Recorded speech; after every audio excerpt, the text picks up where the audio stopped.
ሰበር መረጃ ዓለም በተኩስ አቁሙ ተስፋ አድርጋ ገና ትንፋሿን ሳታስተካክል ከመካከለኛው ምስራቅ እጅግ አስደንጋጭ ዜና ተሰምቷል። ፕሬዚዳንት ትራምፕ የሰላም ወርቃማ ዘመን መጣ ብለው መግለጫ በሰጡ በደቂቃዎች ውስጥ የእስራኤሉ ጠቅላይ ሚኒስትር ቤንያሚን ኔታንያሁ ስምምነቱን በግልጽ ተቃውመዋል። ጥቃቱን አላቆምም፣ ሊባኖስ በስምምነቱ ውስጥ የለችም ሲሉም በይፋ አውጀዋል። ይህ የኔታንያሁ ግትር አቋም የትራምፕን የሰላም ጥረት ገና ሳይጀመር ሊያከሽፈው እንደሚችልም ተሰጥቷል። በሌላ በኩል ኢራን በበኩሏ ተኩስ አቁሙ ሊባኖስን ካላካተተ ስምምነቱ ዋጋ የለውም በማለት ዛቻዋን ቀጥላለች። ሆኖም ግን ለጊዜውም ቢሆን ዓለም አቀፍ ትንፋሽ የሰጠው የሆርሙዝ የባህር ሰርጥ መከፈቱ ታውቋል። መርከቦች በኢራን ወታደራዊ ቁጥጥር ስር ሆነው በሰርጡ ማለፍ መጀመራቸውን ተከትሎም ሰማይ ነክቶ የነበረው የነዳጅ ዋጋ በአስደንጋጭ ሁኔታ በ6 በመቶ ቅናሽ አሳይቷል። በቴሄራንና በባግዳድ አደባባዮች ህዝቡ በተኩስ አቁሙ ደስታውን እየገለጸ ቢሆንም ድባቡ ግን በሐዘን የተሞላ ነው። ኢራናውያን በአሜሪካና እስራኤል ጥቃት የተገደሉትን የታላቁ መሪያቸው የአያቶላ አሊ ኻሜኒን የህልፈት 40ኛ ቀን መታሰቢያ ለማክበርም በዝግጅት ላይ ናቸው። ዓለም አቀፍ ገበያ መረጋጋት ቢያሳይም በኔታንያሁ እንቢተኝነትና በሊባኖስ ጦርነት መቀጠል ምክንያት ጦርነቱ ዳግም ሊቀሰቀስ ይችላል የሚለው ስጋት አይሏል። እነዚህንና በሰበር የተሰሙ አዳዲስ መረጃዎችን በዝርዝር እንመለከታለን። እስከ መጨረሻው አብራችሁን ቆዩ።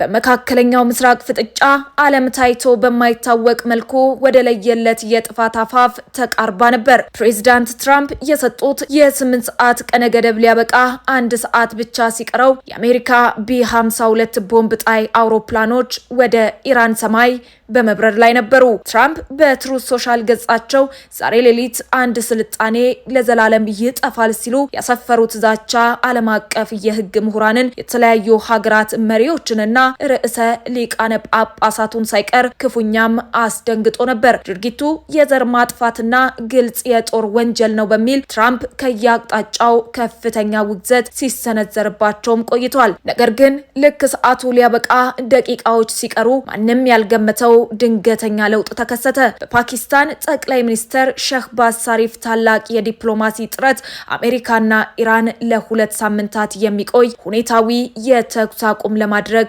ተስማሙ። ትራምፕ ይህንን ድንገተኛ ለውጥ ለአሜሪካ የተገኘ ፍጹምና ሙሉ ድል ሲሉም አወድሰውታል። ኢራን ይበቃል ብላ አምናለች ያሉት ትራምፕ የጥፋት ዛቻውን ወደ ተስፋ በመቀየር ይህ ለመካከለኛው ምስራቅ ወርቃማ ዘመን ሊሆን ይችላል ሲሉ አዲስ ምዕራፍ መከፈቱንም አብስረዋል። ይህ በእንዲህ እንዳለ በትራምፕ ላይ የሚሰነዘረው የውስጥ ተቃውሞም ወደ ሌላ ምዕራፍ ተሸጋግሯል። ታዋቂው የጥቁር መብት ተሟጋች ድርጅት ናክፕም ትራምፕ የአእምሮ ጤናቸው ያልተረጋጋና ለስልጣን ብቁ አይደሉም በሚል በአሜሪካ ህገ መንግስት 25ኛ ማሻሻያ መሰረት በአስቸኳይ ከስልጣን እንዲወገዱም ጥሪውን አቅርቧል። በርካታ የዴሞክራት የኮንግረስ አባላትም ትራምፕ ዓለምን ያለምንም ግልጽ ምክንያት ወደ ጦርነት አፋፍ አድርሰዋል በሚል የክህደት ክስ ሊመሰረትባቸው እንደሚገባ እየወተወቱ ነው። የዋይት ሀውስ ቢሮ በበኩሉ ምክትል ፕሬዝዳንት ጄዲ ቫንስ ለጦርነቱ ተቃውሞ ነበራቸው ተብሎ የሚናፈሰው መረጃ ጅልነት ሲል ቢያጣጥለውም በትራምፕ አስተዳደር ውስጥ ያለው ውጥረት ግን አሁንም እንደቀጠለ ነው። ትራምፕ አሁን ደግሞ ፊታቸውን ወደ ግንባታና ንግድ አዙረዋል። ኢራን የሆርሙዝ ወሽመጥን በአስቸኳይና በሰላም እንድትከፍት መስማማቷን ተከትሎ አሜሪካ የትራፊክ መጨናነቁን ለመቀነስ ትረዳለች ሲሉም ተናግረዋል። ትልቅ ገንዘብ የሚንቀሳቀስበትና ኢራን ዳግም የምትገነባበት ጊዜ መጥቷል ያሉት ትራምፕ ለ2 ሳምንታት የሚቆየው ይህ የተኩስ አቁም ስምምነት በፓኪስታን በሚደረገው ድርድር ወደ ዘላቂ ሰላም እንዲቀየርም ፍላጎታቸውን ገልጸዋል። ኢራን ይህንን የተኩስ አቁም ስምምነት አሜሪካ የተሰጠ ታሪካዊና አሳፋሪ ሽንፈት በማለት በድል አድራጊነት አውጀዋለች። ጠላት በኢራን ህዝብ ላይ የከፈተው ፈሪና የወንጀል ጦርነት ተሰብሯል ያለው የኢራን ብሔራዊ ደህንነት ምክር ቤት አሜሪካ የቀረበላትን የ2 ሳምንት የተኩስ አቁም ስምምነት ስምምነት መቀበሏን እንደ ትልቅ ዲፕሎማሲያዊ ድል ቆጥሮታል። በዚህም መሰረት በፓኪስታን ዋና ከተማ ኢስላማባድ አርብ ዕለት ለሚጀምረው ወሳኝ ድርድር ቴሄራን ትራምፕ ሊሰራ የሚችል ያሉትን 10 ነጥቦችን የያዘ የሰላም እቅድም አቅርባለች። ይህ የኢራን የ10 ነጥብ እቅድ ከዚህ ቀደም በአሜሪካ ውድቅ የተደረጉ በርካታ ቀይ መስመሮችን የያዘ በመሆኑ ዓለምን እጅግ አስገርሟል። ከነጥቦቹ መካከል አሜሪካ ከቀጠናው ወታደራዊ ጦሯን እንድታስወጣና በኢራን ላይ የሚፈጸሙ ማናቸውም ጥቃቶች እንዲቆሙ የሚል ነው። በኢራን ላይ የተጣሉ የመጀመሪያ ደረጃ፣ ሁለተኛ ደረጃና የተባበሩት መንግስታት ማዕቀቦች በሙሉም በአስቸኳይ እንዲነሱ በስምምነቱ ላይ ተካቷል። በተጨማሪም በጦርነቱ ለደረሰው ውድመት ካሳ የሚሆን የገንዘብ ፈንድ እንዲቋቋምና የታገዱ የኢራን ሀብቶች እንዲለቀቁ አሜሪካ የኢራንን የዩራኒየም የማበልጸግ መብት እንድታከብር የሚሉ ስምምነቶች ይገኙበታል። እጅግ አስገራሚውና ለዓለም አቀፍ ንግድ ትልቅ ዜና የሆነው ግን የሆርሙዝ ሰርጥ ጉዳይ ነው። በስምምነቱ መሰረት ኢራን ለ2 ሳምንታት ሰርጡን በከፊል ክፍት ለማድረግ የተስማማች ቢሆንም መተላለፊያው ግን በኢራን ወታደራዊ ቁጥጥር ስር ሆኖ የሚመራ ይሆናል። በዚህም በሰርጡ የሚያልፉ መርከቦች የመተላለፊያ ክፍያ እንዲከፍሉና የገንዘብ ለኢራን መልሶ ግንባታ እንዲውል አሜሪካ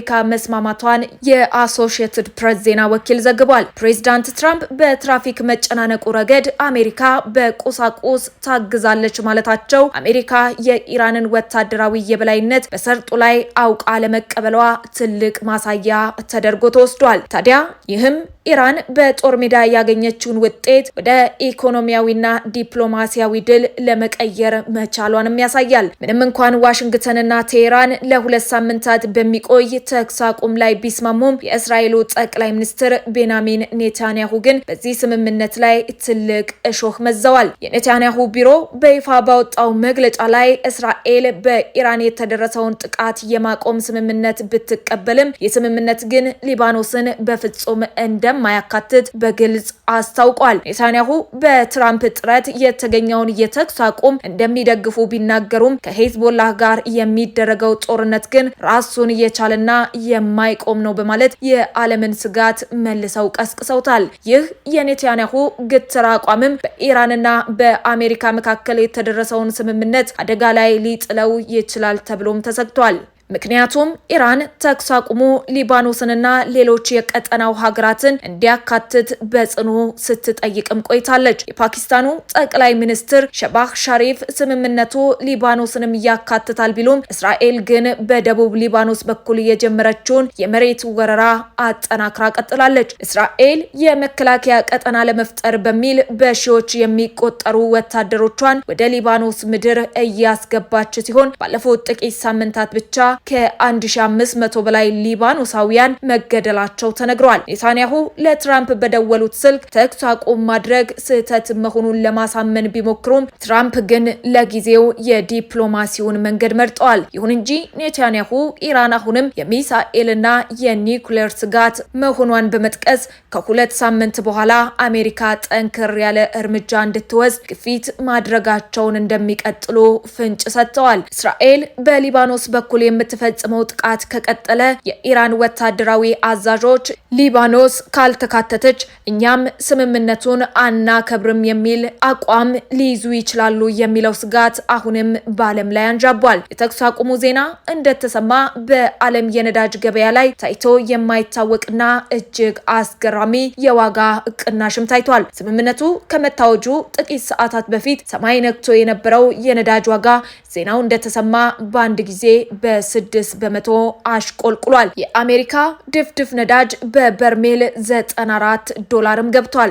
የብሬንድ ድፍድፍ ነዳጅ ደግሞ በተመሳሳይ በ15 በመቶ ቅናሽ አሳይቷል። ይህ መረጋጋት በኤዥያ ገበያዎችም ትልቅ መነቃቃትን ፈጥሮ የጃፓንንና የደቡብ ኮሪያን የአክሲዮን ገበያዎች በከፍተኛ ሁኔታ አሻቅቦታል። ይሁን እንጂ የኢኮኖሚ ተንታኞች ገበያው አሁንም ቢሆን የጥንቃቄ እርምጃ እየወሰደ ነው ይላሉ። ምክንያቱም የተኩስ አቁሙ ለ2 ሳምንታት ብቻ የሚቆይ በመሆኑና በኔታንያሁ ግትር አቋም ምክንያት ስምምነቱ በማንኛውም ሰዓት ሊፈርስ ይችላል የሚል ከፍተኛ ስጋት ስላለ ነው። በኢራን ውስጥ ግን ሁኔታው እጅግ ስሜታዊና የተደበላለቀ ነው። ዛሬ ረቡዕ በሚሊዮን የሚቆጠሩ ኢራናውያን የቀድሞ ከፍተኛ መሪ አያቶላ አሊ ሀሚኒ በአሜሪካና እስራኤል ጥቃት በተገደሉ 40ኛው ቀን መታሰቢያ ላይ ወደ አደባባይ ወጥተዋል። በኢራን ሃይማኖታዊና ባህላዊ እሴት ውስጥ 40 ትልቅ ቦታ ያለው በመሆኑ ህዝቡ በሐዘንና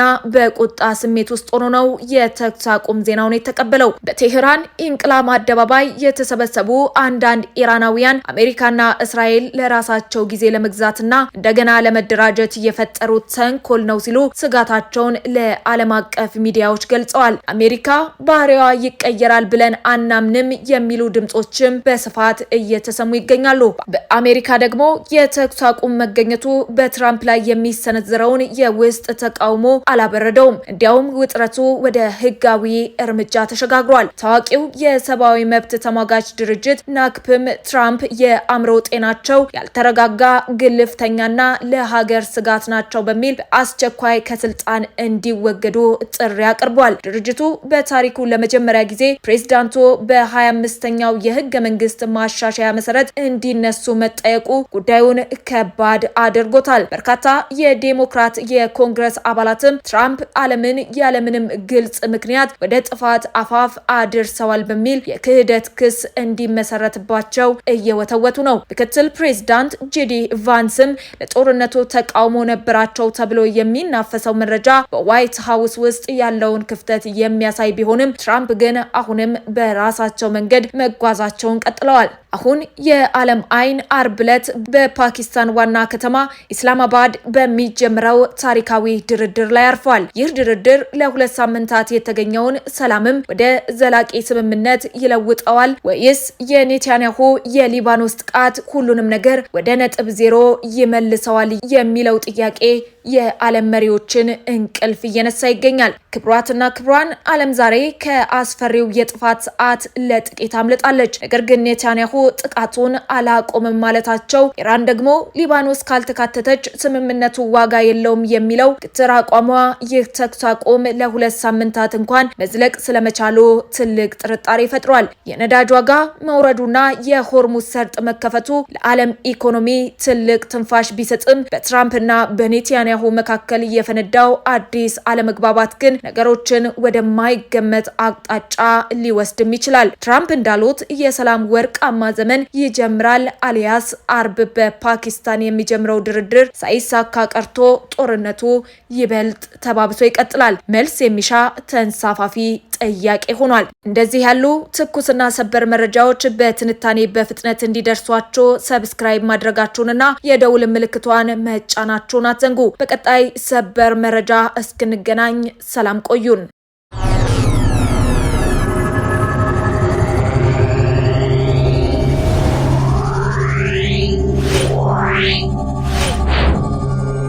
Yeah.